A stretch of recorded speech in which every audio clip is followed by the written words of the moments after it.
You ready? Yep. 3, 2, 1, go. Okay. So, there was a little boy called Charlie.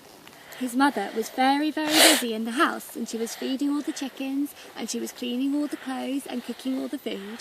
And Charlie said, "I'm bored, Mummy. I've got nothing to do. I'm bored of all my toys, and I haven't got anyone to play with."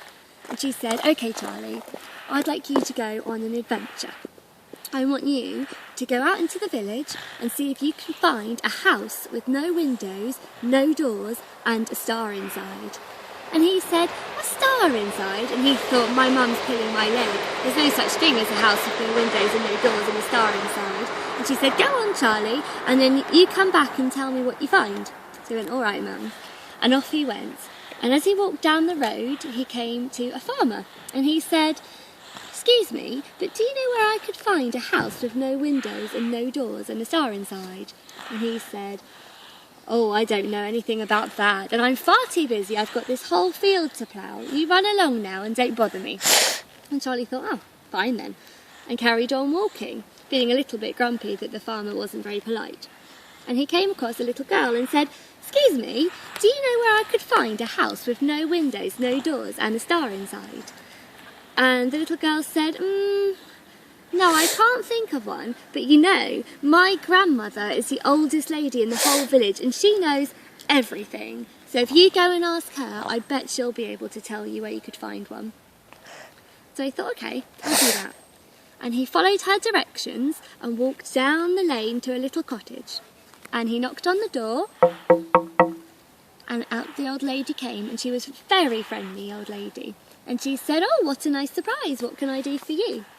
And Charlie said, "Well, you see, my mum said that she wanted me to find a house with no windows and no doors and a star inside. Do you think you could help me?"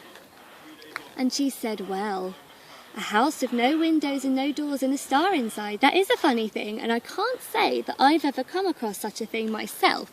But you know who you should ask? You should ask the wind.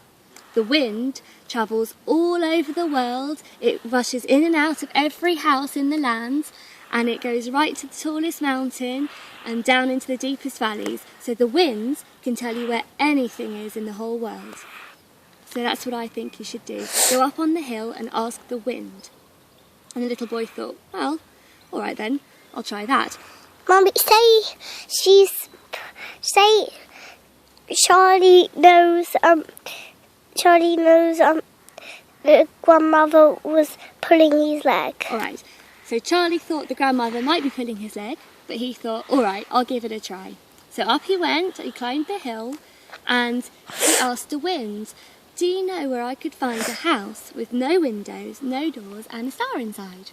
And suddenly a leaf appeared, and it was skittering all around his feet, and he laughed, and he chased it, and he chased it, and chased it, and chased it, and chased it. And it must have been 10 minutes or more that he chased it, until suddenly the wind stopped. And he couldn't see the leaf anymore, and he found himself in a field, and he looked, and he saw, just by his feet, a red, shiny apple. And he picked it up, and he looked, and he thought, "Well, it looks a little bit like a house, and it's very red, and it's even got a little chimney poking out of the top. So perhaps this is what my mother meant." And he carried it back home with him and took it to his mother and said, "Well, this looks like a little house. It's got no windows and no doors. It's even got a chimney on the top, but I don't know if it's got a star inside." And his mother said, "Well, I know. Why don't we have a look inside and find out?"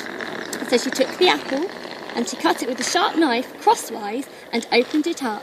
And inside the apple was a star made of seeds. And every apple in the whole world has a star inside. And that's the end of the story. Could I have a look? Okay, turn it off.